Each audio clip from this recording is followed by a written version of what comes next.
दिलीप लता की तरफ आकर्षित हो गया था। उस रात के बाद भी काम के सिलसिले में एक दो बार प्रकाश और दिलीप का अरविंद के घर जाना हुआ और हर बार दिलीप को यह महसूस हुआ कि लता भी उसे पसंद करती है और लता की हंसी और उसका बर्ताव उसे ये इशारे दे रहे थे। क्या वाकई ऐसा था या दिलीप सिर्फ वही देख रहा था जो वो देखना चाहता था? दिलीप इस कदर लता का दीवाना हो गया था कि काम से छुट्टी लेकर उसे देखने आता था, उसे निहारता रहता था। वारदात की पिछली रात ही दिलीप ने लता के बारे में प्रकाश से बात की थी। प्रकाश को इसे एक दस्तक समझना चाहिए था। कितने दिन हुए हम सेठ जी के घर नहीं गए। बड़ा मन कर रहा है वहाँ जाने का। क्यों? लता भाभी से मिलना है। क्या बक रहा है बे? कहना क्या चाहता है? बस देखना चाहता हूँ लता को। और देखना भी क्या बुराई है? बुराई है? हमारे सेठ जी की बीवी है वो, हमारी भाभी है। भाभी होगी तेरी, मेरी तो। दिमाग ठिकाने पे है तेरा? क्या बोले जा रहा है? होश में तो है? अरे होश ही तो नहीं है यार। पता है सपने में आती है मेरे और रात भर सताती है। यार प्यार हो गया उससे। और एक बात बताऊं, उससे भी हो गया है। तेरा दिमाग खराब हो गया, इसीलिए ऐसी बहकी बहकी बातें कर रहा है तू। अबे नहीं यार, कसम से सच बोल रहा हूँ। वो भी मुझे पसंद करती है। और ये गलतफहमी तुझे कैसे हुई? तूने देखा नहीं? अरे जब भी हम उसके घर जाते हैं कैसे इशारे करती है मुझे। और पानी की ट्रे तो तेरे सामने रख देगी, लेकिन पानी का गिलास अपने हाथों से मुझे देती है। पूछ क्यों? ताकि मैं उसे छू सकूं यार। ये बंद कर तेरी ये बकवास, ये सब तेरा वहम है, समझा ना? भाभी का स्वभाव अच्छा है, जरा सी तेरे साथ क्या हंस के बात कर ली, तू तो हवाई के लिए बनाने लग गया। अपने काम पे ध्यान दे, समझा ना? तभी आगे बढ़ पाएगा। प्रकाश दिलीप के लता के प्रति आकर्षण में छिपी हवस और बेताबी को देख नहीं पाया। उसने दिलीप की बातों को गंभीरता से नहीं लिया। प्रकाश को अंदाजा था कि दिलीप के दिमाग में क्या चल रहा है, लेकिन उसने यह नहीं सोचा था कि दिलीप इस हद तक जा सकता है।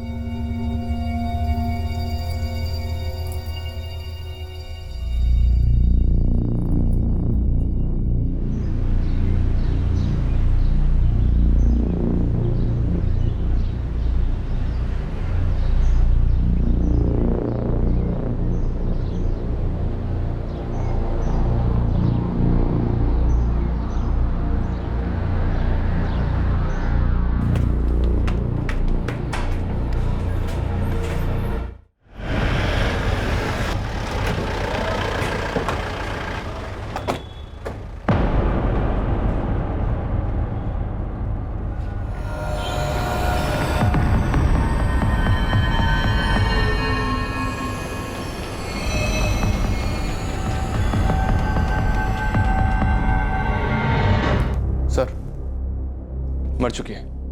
बॉडी को पोस्टमार्टम के लिए भेज दो और चेक करो घर में फर्स्ट एंटी का निशान तो नहीं है। सर,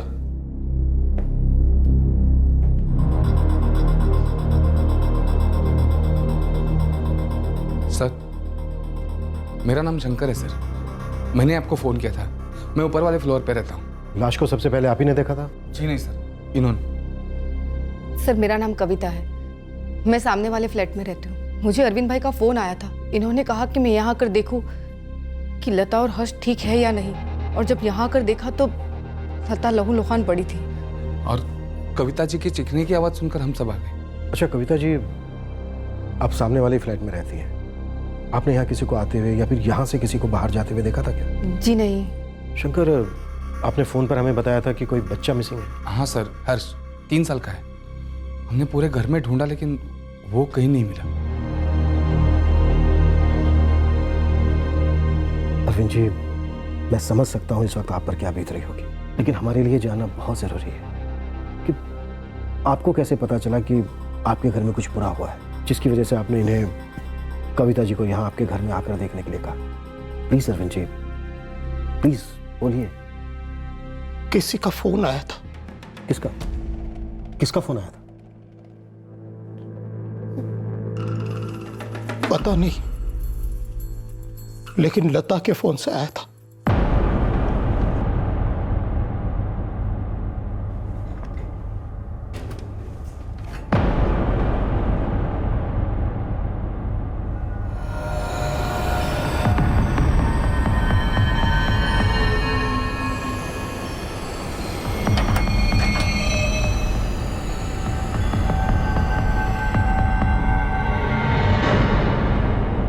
कहने नहीं निकालेंगे। मतलब मर्डर का मेन मोटिव पैसा तो नहीं लगता। लेकिन सर बच्चा भी गायब है और विक्टिम का मोबाइल भी नहीं है। मोबाइल वही ले गया होगा या फिर ले गए हो, शायद बच्चा भी। सोसाइटी के वॉचमैन से बात करो, शायद उसने कुछ देखा हो। मैं भी अरविंद से दोबारा बात करने की कोशिश करता हूँ। सर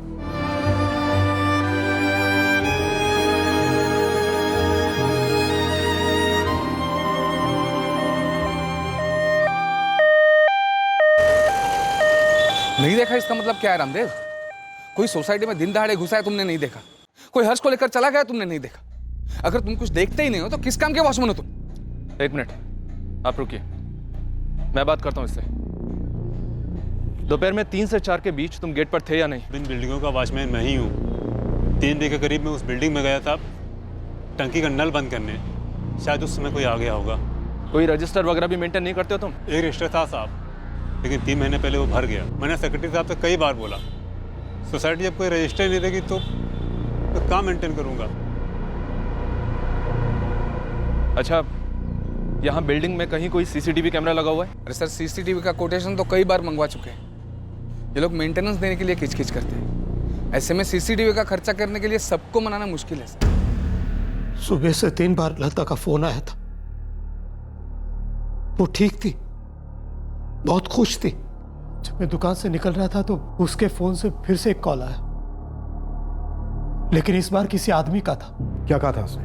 उसने कहा कि लता बेहोश हो गई है और 2 लाख रुपए मांगे हर्ष के लिए। क्यों किया उसने ऐसा? क्यों मार डाला मेरी लता को? जरा याद करके बताइए, वो आवाज आपको कुछ जानी पहचानी लगी? पहले कभी सुनी थी वो? नहीं, ये आवाज मैंने पहले कभी नहीं सुनी। कोई ऐसा है जिसका आपके घर पर आना जाना हो, आपके सामने आपके पीछे? कोई दोस्त, कोई रिश्तेदार आपका या फिर लता जी का? नहीं, मेरे ज्यादातर दोस्त तो मेरे बिजनेस सर्कल में ही, और किसी का मेरे घर पे आना जाना शायद ही कभी होता है। और मेरे सारे रिश्तेदार गांव में हैं, राजस्थान। वो जब गांव से आते हैं तो पहले बता कर ही आते हैं। सेठ जी, सेठ जी, सेठ जी, ये सब क्या हो गया सेठ जी? तुम कौन हो? मैं प्रकाश, सेठ जी की दुकान में काम करता हूँ। The number you have called is currently switched off. Please try again later. Society में सिक्योरिटी गार्ड तो सिर्फ नाम का है, आधे टाइम तो वो गेट पर ही नहीं होता है। और बिल्डिंग में कहीं भी सीसीटीवी कैमरा नहीं है। मुझे तो लगता है सर, कातिल के लिए बिल्डिंग में दाखिल होना और बच्चे को अपने साथ लेकर फरार हो जाना कोई बहुत मुश्किल काम नहीं रहा होगा। लता का फोन ऑन हुआ? नहीं सर, कई बार ट्राई किया है पर अभी तक स्विच ऑफ है। ये नंबर सर्विलेंस को फॉरवर्ड करो और उनसे कहो कि इमीडिएटली ट्रेस करें। फिरौती के लिए इस नंबर का दोबारा इस्तेमाल हो सकता है। जी सर, एक बात और, घर में कहीं भी फोर्स्ड एंट्री के निशान नहीं मिले सर। हो सकता है कातिल जान पहचान वाला हो। लेकिन अरविंद का कहना है कि उसे ये आवाज जानी पहचानी नहीं लगी और उसकी किसी के साथ कोई दुश्मनी नहीं है। मर्डर की असली वजह क्या हो सकती है? चलो एक बार को अगर हम मान भी लें कि किडनैपिंग पैसों के लिए की गई है, लेकिन सर अगर सिर्फ पैसों की बात होती तो कातिल विक्टिम के गहने छोड़ के क्यों जा रहा? और कबर्ड को भी खोलने की कोशिश नहीं की गई है। सुरभ एक बात तो पक्की है, अरविंद और लता में से कोई एक तो उस आदमी को जानता था। या तो पुरानी दुश्मनी हो सकती है, या फिर कोई ठुकराया हुआ आशिक, या फिर सेठ जी, भाभी जी के नंबर से फोन आ रहा है। अरविंद जी, ज्यादा से ज्यादा देर बात करने की कोशिश करें ताकि हमें वक्त मिल सके लोकेशन ट्रेस करें। हेलो, पैसे का इंतजाम हो गया या बीवी की याद में अब तक आंसू बहा रहा था? मेरा बेटा हर्ष कहाँ है? अभी तक तो मेरे पास है, लेकिन पैसे नहीं मिले ना तो बहुत जल्द उसको भी उसकी माँ के पास पहुँचा दूंगा। देखो, इस वक्त मेरे पास इतने पैसे नहीं हैं। तो इंतजाम कर जल्दी, मेरे पास ज़्यादा टाइम नहीं है और ना ही तेरे बच्चे के पास है। फिर फ़ोन करूँगा। हाँ ठीक है, मैं होल्ड करता हूँ, तुम लोकेशन बताओ।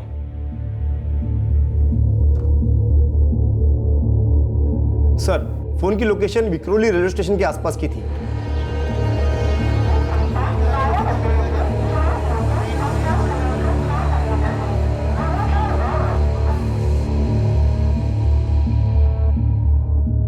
फोन विक्रोली रेलवे स्टेशन के पास से आया था और अब फिर से स्विच ऑफ हो गया है।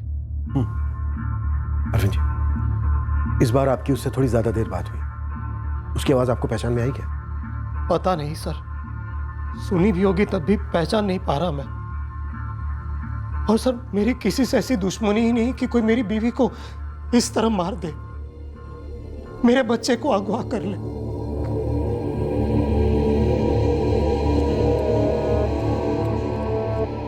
सेठ जी पानी लीजिए। अरविंद जी, वो आदमी बहुत शातिर है। अपना फ़ोन इस्तेमाल करने के बजाय आपकी वाइफ का फ़ोन इस्तेमाल कर, ताकि उसकी पहचान छुपी रहे। लेकिन आप भरोसा रखें हम पर, हम आपके बेटे हर्ष को वापस ला कर आएंगे। लेकिन आपको हमारा साथ देना होगा। जोर डालिए दिमाग पर, सोच के हमें बताइए कि कौन हो सकता है वो आदमी। क्या कहूं मैं सर आपसे, मैंने किसी का कुछ नहीं बिगाड़ा, क्यों कोई मेरे परिवार के पीछे पड़ा हुआ। सर सारे पड़ोसी से बात की है, सब लता और अरविंद इन दोनों के बारे में अच्छा ही करें। राजस्थान से बिलोंग करते हैं, सीधे साधे लोग हैं। सुरभि, मुझे फिक्र हो रही है। वो स्टेशन के पास से फ़ोन कर रहा था, मतलब पब्लिक प्लेस है। वो ऐसी जगह पर बच्चे को लेकर घूमने का रिस्क क्यों लेगा भला? बच्चा चिल्ला सकता है, वो लोगों की नज़रों में आ सकता है। हो सकता है सर बच्चा किडनैपर को जानता हो। कोई तुक नहीं है इन बातों का। अगर वो इतना ही करीबी था तो अरविंद जी के ख्याल में क्यों नहीं आ रहा? उसने मर्डर किया, किडनैपिंग की, लेकिन घर में चोरी नहीं की, लता के गहने भी नहीं लिए, और अब फिरौती मांग रहा है। ये एग्जैक्टली चाहता क्या है?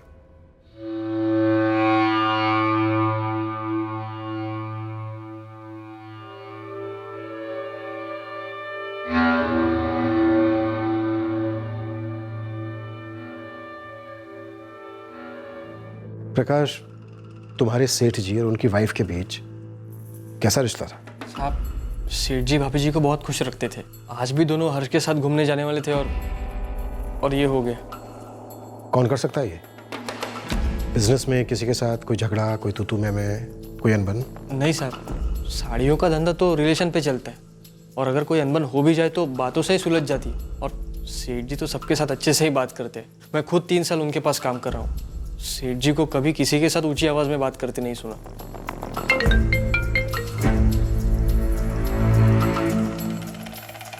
अरविंद जी, उससे कहो कि आप पैसे देने के लिए तैयार हैं। बस एक बार अपने बेटे हर्ष से बात करना चाहते हो, ठीक है?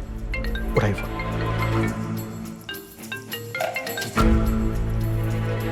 हेलो। पैसे तैयार है? बोलता क्यों नहीं? पैसे तैयार है या नहीं? सर, वो भांडुप रेलवे स्टेशन के पास है।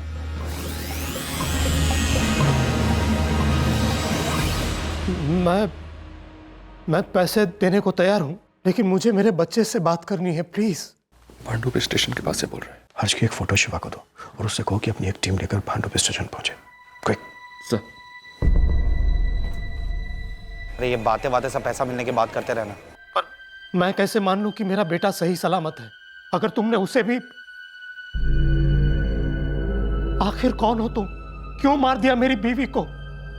क्या दुश्मनी है मुझसे? सुन, ठंडा हो जा, वरना मैं गर्म हो गया ना तो तू जानता क्या हो सकता है। एक ही दिन में 2 चिताएं जलाना चाहता है क्या तू? नहीं नहीं नहीं, एक बार मुझे हर्ष की आवाज सुना दो, मुझे तसल्ली हो जाए कि वो ठीक है। पहले पैसे दे, फिर तसल्ली करते रहना। और हाँ, ये बार्गेनिंग ना अपनी दुकान में करना, मेरे आगे नहीं, समझा? ज्यादा से ज्यादा देर बात करो ताकि हमें वक्त मिल सके। हेलो। हेलो। सुन नहीं रहा है तू? लगता है तुझे बच्चे में दिलचस्पी नहीं है। कहे तो गला काट के भिजवा दूं तुझे। नहीं नहीं, मैं समझ गया आपकी बात। मैं पैसे देने को तैयार हूं, लेकिन मुझे थोड़ा सा वक्त चाहिए। ठीक है, 1 घंटे बाद फिर फोन करता हूं, लेकिन तब अच्छी खबर सुनाना, बुरी नहीं, वरना बुरी मैं सुनाऊंगा, समझा? हेलो। हेलो।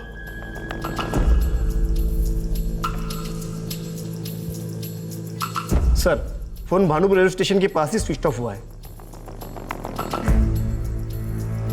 सर, 5 मिनट में टीम उस लोकेशन पर पहुंच जाएगी जहां फोन स्विच ऑफ हुआ है। सुरभि, शिवा से कहो कि भांडुप स्टेशन ईस्ट वेस्ट दोनों साइड चेक करें, क्योंकि फोन पर ट्रेन की आवाज नहीं आ रही थी। इसका मतलब यह है कि वो स्टेशन से नहीं बल्कि स्टेशन के आसपास से कहीं से कॉल कर रहा था। सर।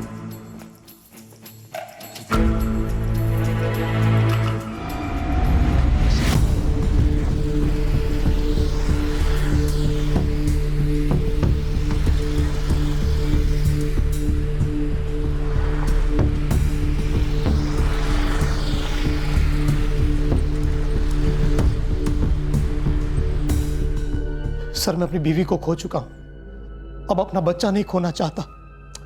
अरविंद जी कुछ नहीं होगा ऐसा, ट्रस्ट मी, भरोसा रखिए हम पर। आप बस एक बैग तैयार कीजिए, वो जहां भी बुलाएगा हम जाएंगे। सर उसकी बातों से मुझे लगता है कि वो बिना पैसे लिए हर्ष को नहीं छोड़ेगा, और मेरे पास मुश्किल से 50,000 रुपये होंगे। इतने पैसे काफी हैं। अरविंद जी आप बस एक बैग लेकर आइए, पैसे मुझे दीजिए, हम बैग अपने तरीके से भरेंगे, ठीक है?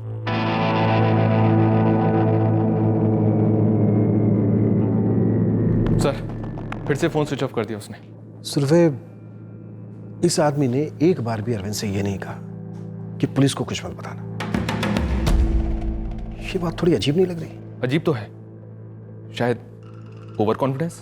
हाँ, लेकिन ओवर कॉन्फिडेंस में इसने एक भी गलती नहीं की। एक बार भी इसने अपना फोन इस्तेमाल नहीं किया। जब भी इसने कॉल किया लता के फोन से किया, और बात करने के बाद फ़ोन ऑफ कर देता है।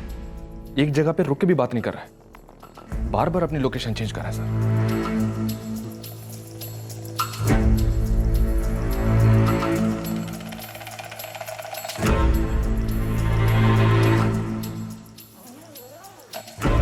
अरविंद जी। सर लेकिन उसे पता चल गया कि अंदर रुपयों की जगह अखबार भरे हुए हैं, तो कहीं वो हर्ष को। आप बिल्कुल चिंता मत कीजिए, हम उसे बैग लेकर भागने का मौका ही नहीं देंगे। अच्छा अरविंद जी, प्रकाश पर कितना भरोसा है? प्रकाश ऐसा बिल्कुल नहीं कर सकता, मुझे पूरा विश्वास है उस पर। मुझे तो विश्वास नहीं होता सेठ जी जैसे भले आदमी के साथ कोई ऐसा कर सकता है। स्टाफ में ऐसा कोई आदमी है जो अरविंद से किसी बात को लेकर नाराज था? नहीं साहब, मैंने बताया ना, सेठ जी सबके साथ अच्छा बर्ताव करते हैं, और दुकान में काम करने वाले तो मैं और मेरा भाई हम दोनों ही हैं, और सेठ जी हम दोनों का बहुत अच्छा ख्याल रखते हैं। ये बंदा जिस तेजी के साथ एक स्टेशन से दूसरे स्टेशन ट्रैवलिंग कर रहा है, उससे तो मुझे यही लग रहा है कि शायद बच्चा इसके पास आई नहीं। या ये भी हो सकता है कि इसने बच्चे को कहीं छुपा दिया। कहीं ऐसा तो नहीं है कि बच्चे के साथ इसने कुछ कर दिया हो। उम्मीद करता हूं मेरा शक गलत हो। एक 3 साल के बच्चे की जान दांव पर लगी थी। पुलिस को शक था कि हर्ष किडनैपर के साथ नहीं है, तो फिर कहां था हर्ष? क्या हुआ था उसके साथ? अब पुलिस और अरविंद इंतजार कर रहे थे कॉलर के अगले फोन का।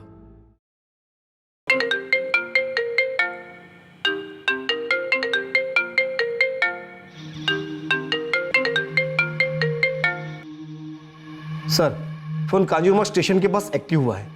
अरविंद जी, वो जो भी कहे और जहां भी बुलाए फौरन मान जाना, और पूरे कॉन्फिडेंस के साथ कहना कि सारा पैसा तैयार है। हेलो, पैसे तैयार हैं या नहीं? हाँ तैयार है, कहाँ लेकर आना है? सर इस वक्त कांजूर मार्ग में है, शिवा को इन्फॉर्म कर दिया, वो टीम लेकर पहुंच रहा है। बताओ पैसे लेकर कहाँ हूँ? इतना उतावला मत हो, बता रहा हूँ। 7:35 हुई है, 55 मिनट देता हूँ तुझे, ठीक 8:30 बजे। हाँ लेकिन कहाँ आना है मुझे पैसे लेकर?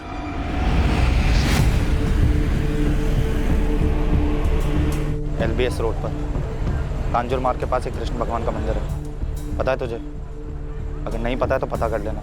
नहीं नहीं पता है मुझे। उस मंदिर से थोड़ा आगे आएगा तो एक बड़ी जगह आएगी जहाँ पर गाड़ियाँ और बसेस पार्क होते हैं, बस वहीं आ जाना। वहीं बस पार्किंग में पेड़ को लगकर एक छोटा झोपड़ा है, पैसे बैग में डाल और बैग झोपड़े के पास रख दे। हाँ लेकिन मेरा बेटा? पैसे मिलने के ठीक 2 घंटे बाद तेरा बेटा तुझे पार्सल कर दूंगा, फिक्र मत कर, जिंदा भेजूंगा। लेकिन पैसे लेने के बाद तुमने मेरा बेटा नहीं लौटाया तो? तेरी साड़ी की दुकान नहीं है जहाँ मोल भाव होता हो, तो मैंने बोला वो करना पड़ेगा।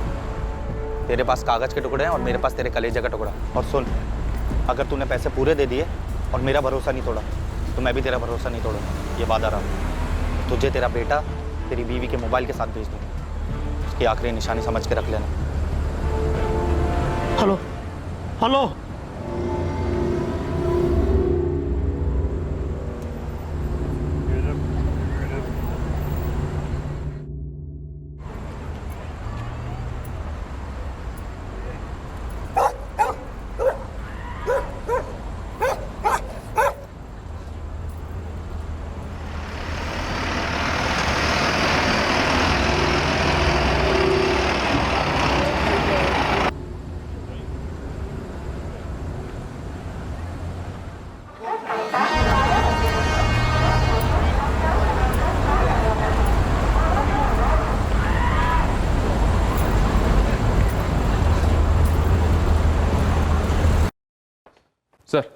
शिवा टीम लेकर कांजूर मार्ग रेलवे स्टेशन पहुंच चुका है और लता का फोन एज एक्सपेक्टेड एक बार फिर से स्विच ऑफ हो गया है। सुरभि, शिवा से कहो कि अपनी सर्च जारी रखे। तुम एक दूसरी टीम तैयार करो, हम अरविंद के साथ जाएंगे, लेकिन पूरी तैयारी के साथ। Yes sir. सेठ जी, हम घर जाके प्रार्थना करेंगे कि हर्ष बाबा सही सलामत मिल जाए। नमस्ते। अरे प्रकाश बाबू, कहाँ चल दिए? इस मुश्किल घड़ी में अपने सेठ जी का साथ नहीं दोगे? हम वहाँ क्या करेंगे साहब? जो करना है वो तो हम करेंगे, लेकिन तुम हमारे साथ चलोगे जरूर। और जहां तक प्रार्थना की बात है वो तो तुम गाड़ी में भी कर सकते हो, नहीं?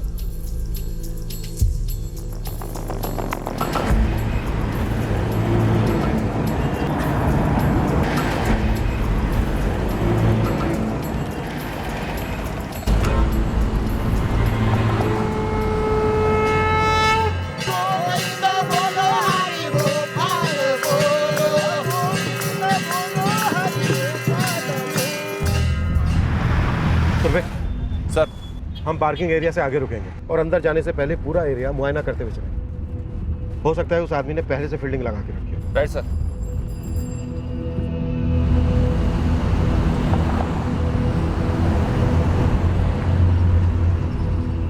अरविंद जी, मैं जब आपको फोन करूं आप तब अंदर आना, ठीक है?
सर, पार्किंग एरिया में बहुत सारी बसेस पार्क हैं जहाँ से डायरेक्टली वो झोपड़ा दिखता है। सर, मुझे लगता है वो आदमी शायद किसी बस में बैठा हम पर नज़र रख रहा होगा।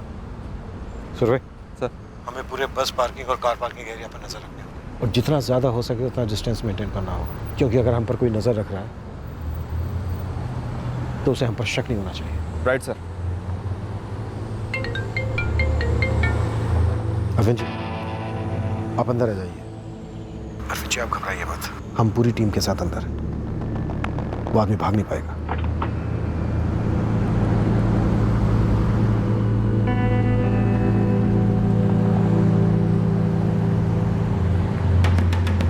सब लोग अलर्ट, कोई भी बसेस के अंदर दाखिल नहीं होगा।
शायद वो यहीं कहीं होगा, छुपा हुआ होगा, डरता होगा कि कोई उसे देख ना रहा हो।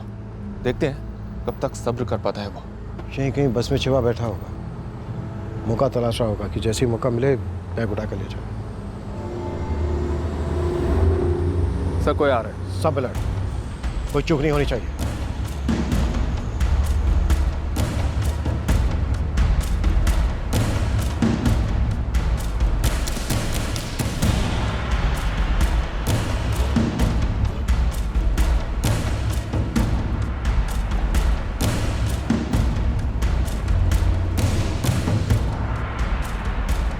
शायद ये हो।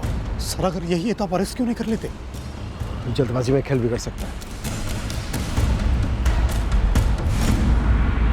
ये शायद वो नहीं है, उसका भेजा हुआ कोई आदमी है जो मुआयना करने आया होगा कि वापस लौटेगा जरूर। बैग को रखे हुए काफी टाइम हो गया है, शायद वो नहीं आएगा।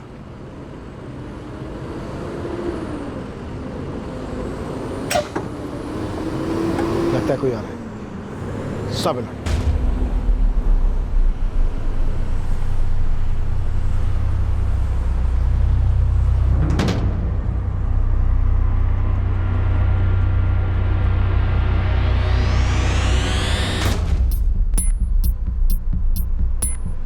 चेहरा ढका हुआ है, शायद ये हो। सब अलर्ट।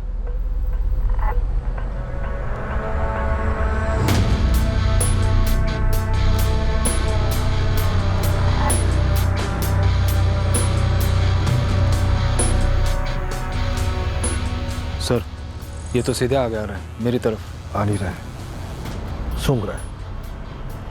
ये वापस लौटेगा, 100% यही है।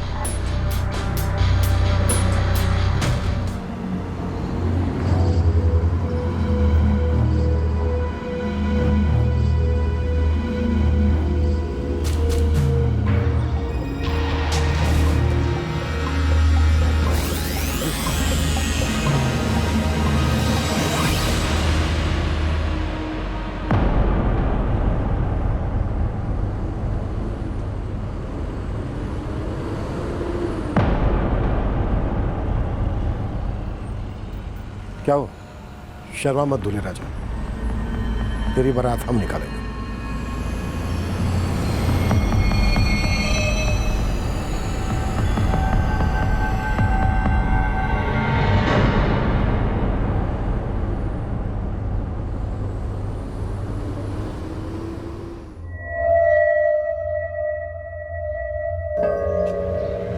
कौन सा दोस्त है जिसके लिए तू इस तरह अचानक छुट्टी ले रहा है? अरे है एक दोस्त, तू नहीं जानता, पंकज नाम है उसका, यही घाटकोपर में रहता है। यार क्या है ना, उसकी माँ बहुत बीमार है, बहुत दिनों से सोच रहा था मिला हूँ एक बार। पिछले हफ्ते भी छुट्टी ली थी ना? बस ये आखिरी छुट्टी है, इसके बाद नहीं कहूँ। और वैसे भी तो बीमार से मिलने जा रहा हूँ, कौन सा मज़े करने जा रहा हूँ यार। हाँ हाँ ठीक है, मिला तो एक काम करते, साथ में ही चलते। मैं थाने उतर जाऊँगा, तू घाटकोपर चले जाना। हाँ नहीं यार तू जाना, मैं ज़रा चाय नाश्ता करके जाता हूँ। तू एक काम करना, तू दुकान पे जा, मैं तुझे शाम को मिलता हूँ ना घर पे। और सेठ जी को बताना मत, बोलना कि मैं छुट्टी ले रहा हूँ आज। ठीक है। अरे प्रकाश, आज दिलीप नहीं है? सेठ जी उसके किसी दोस्त की माँ बीमार है। दिलीप, तूने किया ये सब? आप जानते हैं इसे? ये दिलीप है, प्रकाश का चचेरा भाई, मेरी दुकान में ही काम करता है। आज छुट्टी ली थी इसने। तेरा कैसे गिर सकता है तू दिलीप? क्या किया तूने? हर्ष कहाँ है? हर्ष कहाँ है? मुझे नहीं मालूम, मैंने कुछ नहीं किया। तुझे नहीं पता? कुछ नहीं किया तूने? देख, तेरा खेल खत्म हो गया दिलीप। सीधी तरह से बता दे बच्चा कहाँ है, क्या किया तूने बच्चे के साथ?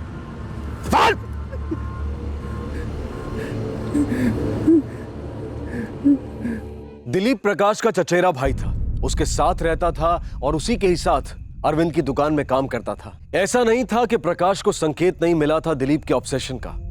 इसकी शुरुआत हुई थी 1 महीना पहले की एक रात को। जी सेठ जी, जैसा आप कहें। आप कहो तो सैंपल कलेक्ट करके मैं अभी आ जाऊंगा। प्रकाश अभी आ जाओगे तो अच्छा है जी, दिवाली के ऑर्डर्स भी शुरू हो जाएंगे। आ सकते हो क्या? हाँ हाँ सेठ जी, मैं बस अभी निकलता हूँ। हाँ। अरे कहाँ जा रहा है? खाना तैयार है? नमन सेठ के वहाँ जाके साड़ियों का सैंपल कलेक्ट करना है और अपने सेठ जी के घर देने जाना है। चल तू भी चलेगा? अरे तो खाना खा के चलते हैं ना, कौन सी साड़ियाँ बासी हो जानी है। अरे अगले महीने दिवाली है, धंधे का टाइम एक बार गया ना वापस नहीं आता। धंधा तो सेठ जी का है, मेहनत हम लोग करते हैं और मुनाफा मालिक का। क्या बक रहा है बे? सेठ जी का शुक्र मना कि मुंबई में आते ही तुझे काम मिल गया, समझा ना?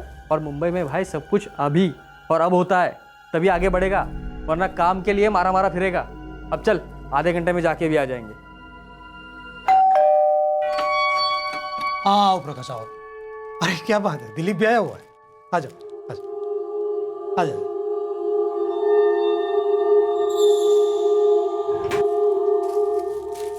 एक दो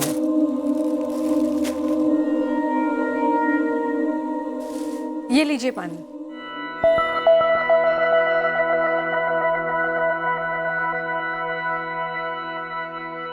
अच्छा प्रकाश, ये 2 साड़ियों का ऑर्डर नमन सर को दे देना। जी सेठ।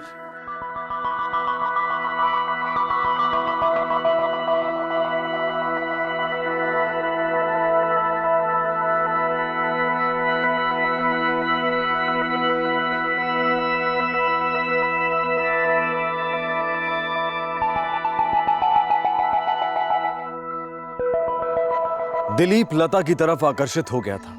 उस रात के बाद भी काम के सिलसिले में 1-2 बार प्रकाश और दिलीप का अरविंद के घर जाना हुआ, और हर बार दिलीप को यह महसूस हुआ कि लता भी उसे पसंद करती है, और लता की हंसी और उसका बर्ताव उसे ये इशारे दे रहे थे। क्या वाकई ऐसा था, या दिलीप सिर्फ वही देख रहा था जो वो देखना चाहता था? दिलीप इस कदर लता का दीवाना हो गया था कि काम से छुट्टी लेकर उसे देखने आता था, उसे निहारता रहता था। वारदात की पिछली रात ही दिलीप ने लता के बारे में प्रकाश से बात की थी।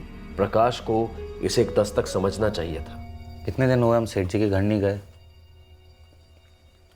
बड़ा मन कर रहा है वहाँ जाने का। क्यों? लता भाभी से मिलना है। क्या बक रहा है बे?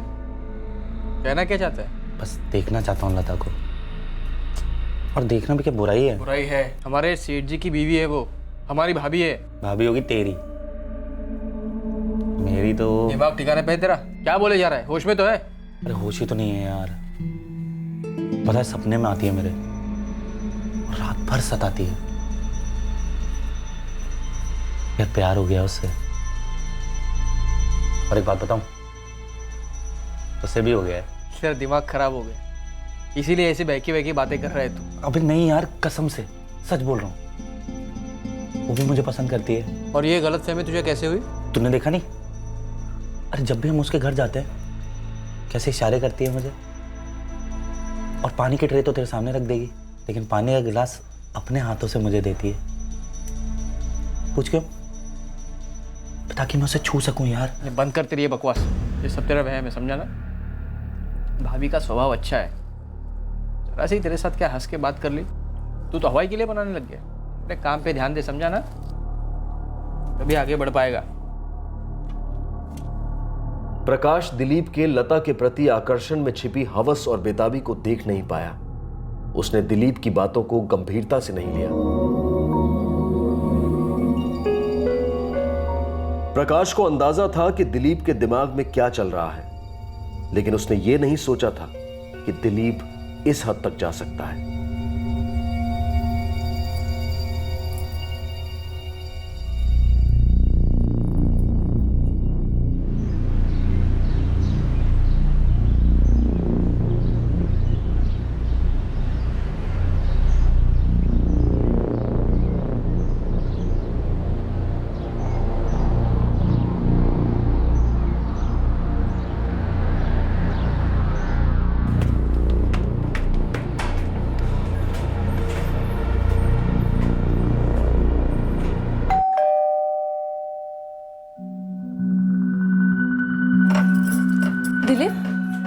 कुछ काम था? जी भाभी जी, वो सेठ जी ने भेजा है। अच्छा अच्छा, आओ अंदर।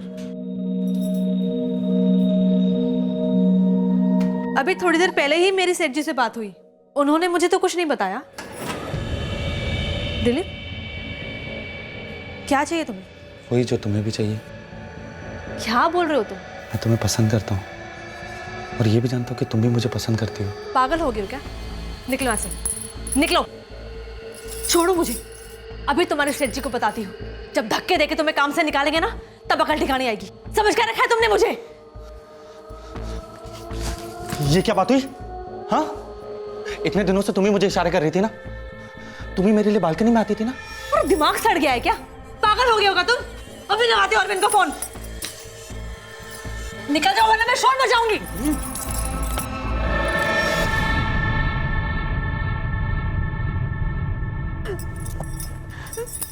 मैं तुम्हें छोड़ूंगी नहीं। अरविंद आते ही होंगे, मैं सबको बताऊंगी, तुम्हें जेल करवाऊंगी। तुम बताओगे सेठ जी को? अरे भूल जाओ, तुम्हें मर्दों की फितरत नहीं जानती हो। वो मेरे पति है, मेरी बात का भरोसा करेंगे। तुम्हारा झूठ नहीं चलेगा कि मैंने तुम्हें बढ़ावा दिया था। उनकी सोच तुम्हारी जितनी छोटी नहीं है। क्या किया उसके साथ? सेठ जी का बेटा कहाँ है, बता दे। अरविंद जी, सीधी तरह से बता दे हर्ष का है, नहीं तो हलक में हाथ डाल के सर जगलाऊंगा।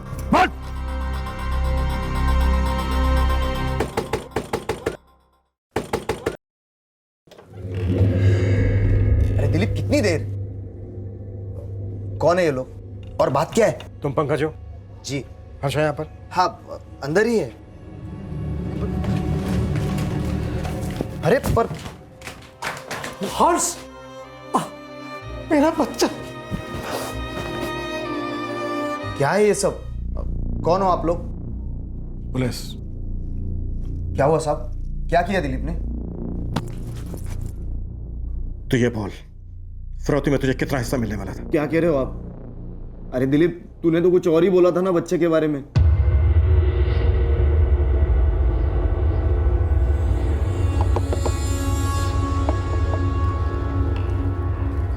अरे दिलीप, ऐसे अचानक? और ये बच्चा किसका है? यार अच्छा हो पंकज तो घर पे मिल गया यार। पर बात क्या है? यार मेरे सेठ जी की दुकान में आग लग गई है, वो बुरी तरह से जल गए। उनकी हालत नाजुक है, इसलिए उनको अंधेरी के बड़े अस्पताल में भर्ती कराया। और भाभी जी भी वहीं हैं। जाते वक्त अपना बेटा मुझे दे गई थी संभालने के लिए। यार मुझे तुझसे थोड़ी मदद चाहिए। हाँ बोल। यार दुकान में साड़ियों का बहुत बड़ा स्टॉक है, मुझे जल्दी जाके निकालना पड़ेगा वरना सब बर्बाद हो जाएगा। तू और भाभी एक काम कर सकते हो, इस बच्चे को थोड़ी देर के लिए संभाल लो। मैं शाम से इसे फोन लगा रहा हूँ लेकिन ये उठा ही नहीं रहा था। आप पूछिए ना इससे, पूछिए मैंने कितने फोन किए इसे। साहब इसे मेरे हवाले कर दीजिए, मैं इसे काट के फेंक दूंगा नाली में साले को। अरविंद जी आपका गुस्सा मैं समझ सकता हूँ, लेकिन जज्बाती मत होइए।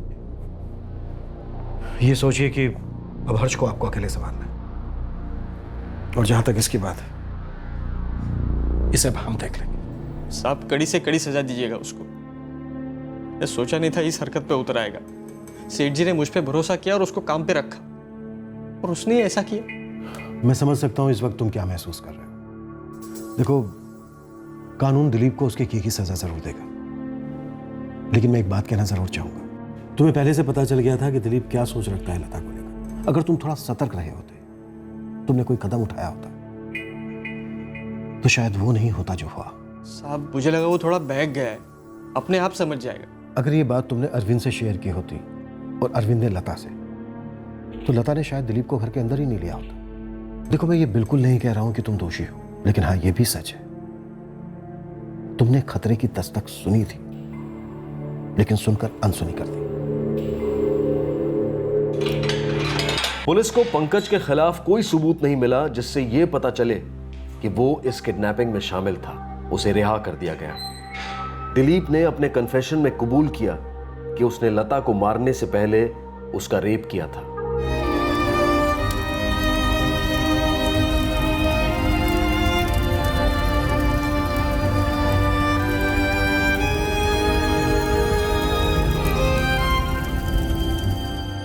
दिलीप पर हत्या के लिए आईपीसी की धारा 302, अपहरण के लिए धारा 363, फिरौती के इरादे से अपहरण करने के लिए धारा 364A और जबरदस्ती किसी के घर में घुसने के लिए धारा 450 लगाई गई है। पोस्टमार्टम की रिपोर्ट नेगेटिव होने की वजह से बलात्कार की धारा 376 अब तक इसमें नहीं जोड़ी गई, लेकिन बॉडी का दोबारा पोस्टमार्टम कराया गया है और उसकी रिपोर्ट आनी अभी बाकी है। दिलीप इस वक्त जुडिशियल कस्टडी में है। मुजरिम की गिरफ्तारी के बाद उसके पास बिहेवियर की स्टडी करके यह कह देना आसान है कि उस शख्स के बर्ताव में आपराधिक मानसिकता पहले से ही झलकती थी, या फिर जिस रवैये से वो अपनी जिंदगी जी रहा था कभी ना कभी उसका जुर्म की गलियों में भटक जाना मुमकिन था। लेकिन अंजाम भुगतने के बाद अतीत में से सीख लेने से क्या यह बेहतर नहीं है कि इस बिहेवियर स्टडी को पहले से ही काम में लाया जाए? इंसान का अनुचित बर्ताव अगर आने वाले खतरे की संभावना दर्शाता है तो क्यों ना इंसान के गलत रवैये पर पहले से ही गौर किया जाए। हो सकता है कि भविष्य में होने वाली किसी अनहोनी का अंदेशा मिल जाए और वक्त रहते इंसान अपनी बेहतरी के लिए कोई कदम उठा सके। अंग्रेजी में कहावत है, conduct is the best proof of character. इंसान के व्यवहार में उसका व्यक्तित्व नजर आता है। हम ये बिल्कुल नहीं कह रहे कि हर व्यक्ति के बर्ताव को, उसके हर जेस्चर को शक की नजर से देखना चाहिए, लेकिन संदिग्ध आचरण को वक्त रहते पहचानना और उसकी दस्तक सुनकर सतर्क हो जाना बेहद जरूरी है। अब मैं अनूप सोनी आपसे विदा लेता हूं। फिर मुलाकात होगी अगले एपिसोड में एक और चौंका देने वाले केस के साथ। तब तक सतर्क रहें, सुरक्षित रहें और देखते रहें क्राइम पेट्रोल सतर्क। सबक एक को, सीख हम सबको।